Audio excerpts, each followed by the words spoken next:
pemirsa, kembali Anda menyaksikan Fokus Dialog Tanjung Pinang TV. Kita berada di segmen ketiga dan kami melanjutkan perbincangan bersama para narasumber. Baik pemirsa, kami juga mengundang Anda untuk memberikan pertanyaan di kolom komentar Facebook Tanjung Pinang TV. Sampaikan pertanyaan Anda terkait dengan tema kita pada hari ini, yaitu peluang, strategi, dan tantangan BUMDes di masa depan. Nah pemirsa, baik, saya akan ke Pak Sardison kembali. Pak, dalam pelaksanaannya kan BUMDes itu membutuhkan tidak hanya modal uang, tapi juga modal sosial, di mana modal sosial ini berfungsi sebagai perekat, Pak. Modal sosial ini kan dilihat dari kepercayaan, trust gitu, kemudian juga norma, kemudian juga jaringan. Nah, dukungan pemerintah Provinsi Kepri sendiri seperti apa sih Pak untuk modal yang disebutkan modal sosial ini tadi Pak? Oke, terima kasih Mbak Dewi. Jadi sebenarnya dalam kebijakan nasional yang sudah dituangkan dalam PP 11 itu sudah digariskan beberapa item penting. Pertama, masalah kelembagaan, revitalisasi. Yang langkah pertama itu pintu masuk kita adalah revitalisasi, bahwa BUMDes yang ada sekarang harus terdaftar di Kementerian Hukum HAM. Itu yang pertama, makanya kita dorong dari 207 BUMDes sampai kemarin datanya baru 46 yang sudah mengakses mendaftar di Kementerian Hukum. Jadi masih banyak yang belum. Yang kedua itu masalah manajemen. Ya, manajemen juga harus itu sebagai penggerak utama. Jadi manajemen itu satu kesatuan antara pembina, kepala desa, pengawas, dan manajemen sendiri. Ya, termasuk ya unit-unit usaha. Yang ketiga adalah kemitraan, kerjasama. Kita dorong setidak-tidaknya lingkup desa itu kalau ada usaha yang sudah ada, jangan menjadi saingan BUMDes ini. Jadi harus ada kemitraan di situ. Kita dorong situ. Jangan sampai kehadiran BUMDes mematikan usaha yang sudah ada. Atau BUMDes mau tumbuh dimatikan karena dianggap saingan. Jadi ini tidak boleh terjadi. Jadi BUMDes itu hadir adalah untuk masyarakat dan dia mengakomodir kepentingan masyarakat. Kalau ada usaha yang sudah ada tumbuh, dijadikan ini mitra, jadi kemitraan. Bisa aja kemitraan keluar pihak lain bisa dengan perusahaan-perusahaan ini, karena dia sudah berbadan hukum. Yang berikutnya itu memang pertama akses permodalan. Ya, permodalan itu memang kalau provinsi sudah punya rencana memang, tapi tergantung anggaran dan nanti ada kriterianya, Memang untuk program ke depan itu provinsi sudah punya ancang-ancang juga memberikan sedikit stimulus, ya, tapi mungkin dana tidak besar ya. Stimulus terhadap kriteria BUMDes tertentu. Misalnya BUMDes yang sudah menghasilkan kontribusi kepada PADES, itu kita akan support, ya kan? Atau sebagai rangsangan. Yang berikut adalah tentang bagaimana manfaat dari BUMDes itu, CSR-nya, dampak sosial. Karena kalau ada keuntungan desa dari BUMDes, kontribusi ke desa, dia harus ada kontribusi masyarakat juga, supaya ada dukungan dari masyarakat bahwa BUMDes betul-betul sudah memberikan dampak sosial kepada masyarakat, sehingga dukungan itu semakin kuat, ya kan?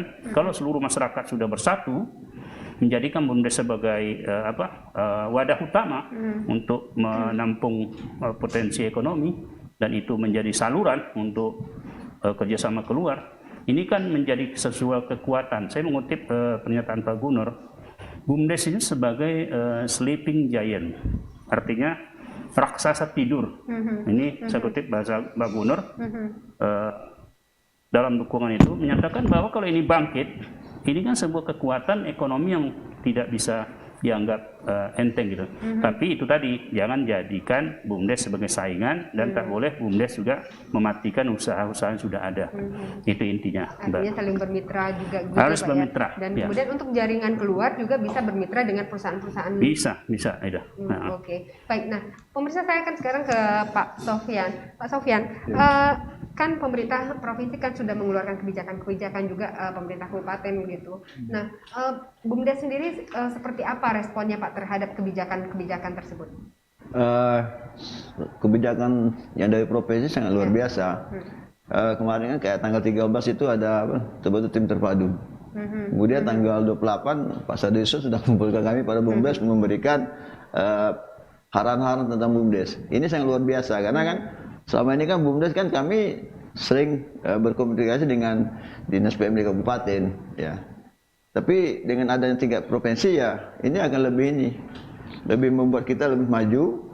Karena kita butuh apa? Kita butuh narasumber, kita punya produk, misalnya ikan banyak, kita butuh pemasaran. Mungkin kalau sudah lewat tingkat provinsi, tingkat daerah kita lebih enak Bu. Karena di permasalahan kita kadang-kadang ini di pemasaran, misalnya kita mengembangkan ikan, ini ikan kita banyak nanti pemasaran di mana. Tapi dengan data di beberapa dari tim terpadu tadi kan sudah terbentuk tuh di perdagangan. Nanti kita minta tolong dari pendamping desa kan ada nih. Yang enak sekarang ini Bu, BUMDes sekarang enak sekali. Kita ada pendamping desa. Terus susah-susah orang BUMDes ya. Ada apa-apa konsultasi dengan pendamping desa. Secara nanti mendasar sampai ke kabupaten. Jadi kita dari pengurus BUMDes ini sering aja berkomunikasi dengan pendamping desa. Saya sendiri pendamping desa itu betul-betul saya ajak jadi mitra, ya kawan, ngobrol. Ini gimana nih Bu? Ini gimana? Jadi kita enak Bu. Karena kita kan, apalagi semuanya udah diatur dalam undang-undang, udah enak sekarang. Asal tinggal kita punya niat aja membangun desa kita kan. Bagi saya pribadi ya, kalau nggak kita bangun desa kita siapa lagi gitu. Nah, makanya saya bilang dengan ada ini luar biasa percepatan dari pemerintah, apalagi dengan ada peraturan gubernur nomor 40 tahun 2021 ini kan. Ini sudah memberikan kesempatan kepada BUMDes untuk berkembang.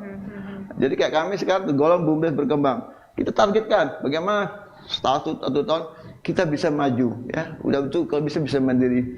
Bagaimana ke depan kami tidak perlu lagi minta dari desa. Itu ya yang kita punya targetnya gitu. Ya.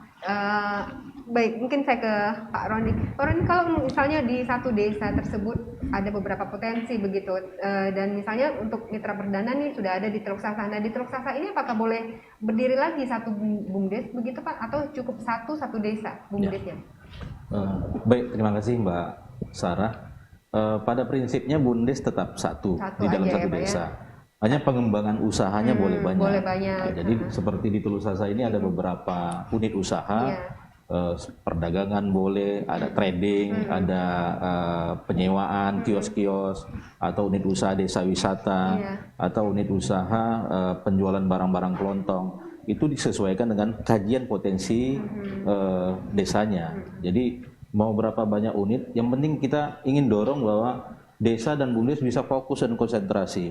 Jadi kalau terlalu banyak, khawatirnya tidak fokus. Jadi yang ada ini dikonsentrasikan dulu. Kalau ternyata punya peluang potensi untuk pengembangan di unit usaha yang lain, silakan diriset dan dikaji bersama-sama. Kemudian ada musyawarah.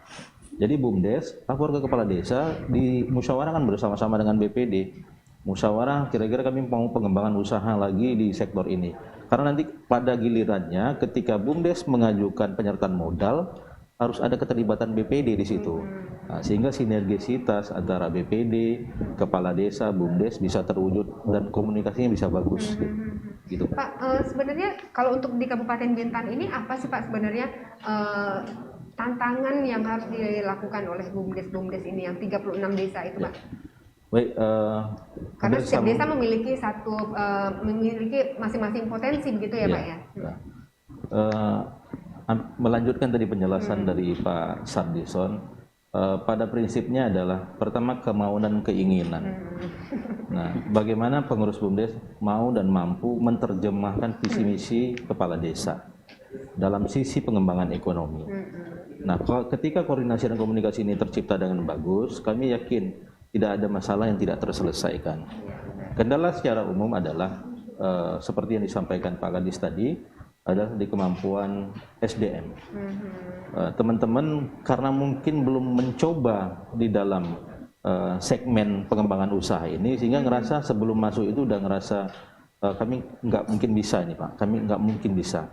Oleh karena itu dengan kendala SDM yang ada, tentu kami kecamatan, desa, pendamping desa, Pak Sardison di provinsi berpikir bagaimana teman-teman di kepengurusan BUMDes ini punya keahlian manajerial, punya leadership, punya upaya-upaya untuk pengembangan potensi yang ada di desa. Salah satunya melalui pendampingan tadi, melalui dibentuknya tim percepatan pengembangan BUMDes. Kemudian kami di desa membuat pelatihan BUMDes.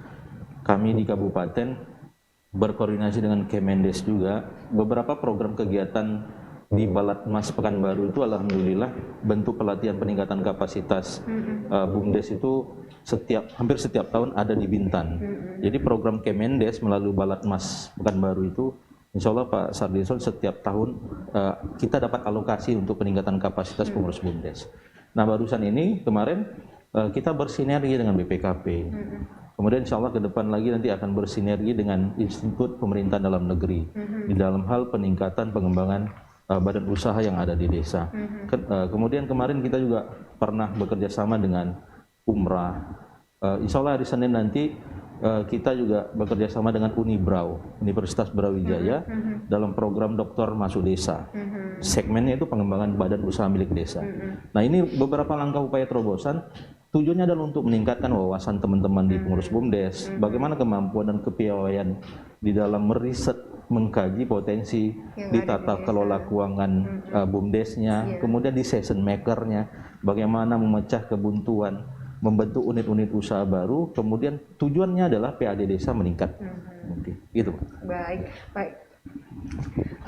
Pemirsa, penjelasan dari Pak Roni tadi intinya tetap bagaimana membangun BUMDes, kemudian PAD desa itu meningkat. Nah, pemirsa, kita sudah hampir di penghujung acara. Kemudian saya akan ke Pak Sardison kembali, mempersilahkan Pak terkait dengan peluang, strategi dan tantangan BUMDes ini ke depannya. Mungkin dari Pak Sardison ada barangkali seperti closing statement, Pak, silakan kita di akhir acara ini. Oke, terima kasih. Untuk peluang sebenarnya kami ingin sampaikan kepada seluruh BUMDes, karena kita terikat dengan aturan, daftarkan dulu ya melalui Kementerian Hukum HAM supaya legalitas kita itu bisa nanti berjalan dengan normal. Yang kedua, manfaatkan semua potensi yang ada dan jangan lupa berkomunikasi dan koordinasi dengan semua pihak. Yang ketiga, jalin kerjasama dengan semua pihak, termasuk kepala desa, pendamping desa dan dinas terkait dengan rencana bisnis, kemudian permasalahan dan segala macam itu. Dan berikutnya adalah jaga kekompakan sesama pengurus. Karena intinya kalau pengurus biasanya kalau ini sudah menguntungkan biasanya berebut ya. Karena itu jaga kekompakan di dalam itu. Jangan sampai gara-gara BUMDes salah kelola nanti juga akan jadi masalah di belakang hari. Yang keempat, kami ingin sampaikan bahwa tertib administrasi penting.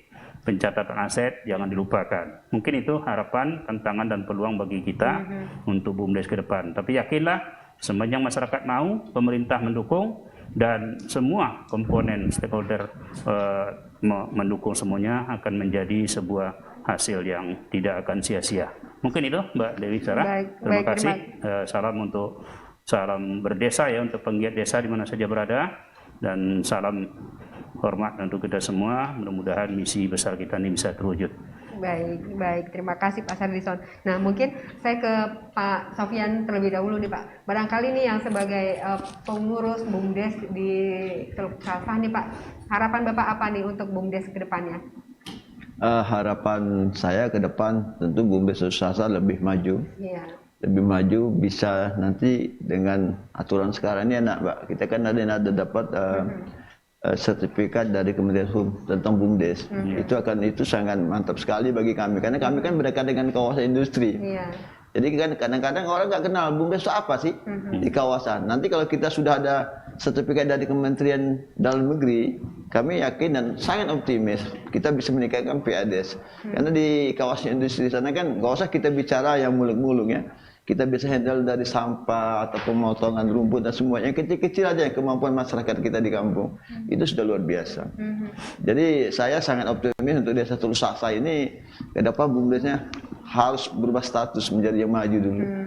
Karena apa? Di sana kami dari pengurus, kepala desa, BPD selalu ya berjalan bersama. Dalam kita buat proposal, kita sampaikan, inilah maunya kami. Karena sudah terbukti, kami sudah dapat bantuan dari desa sampai tahun 2021 ini sudah 1.143 miliar. Itu bantuan dari desa. Cukup besar bantuannya ya Pak ya. Dan mungkin saya menangkap tadi harapan dari Pak Sofyan adalah bagaimana desa BUMDes tersebut maju. Siap. Demikian. Maju, ya. Baik, mungkin saya ke Pak Roni nih Pak. Terakhir Pak, apa barangkali harapannya?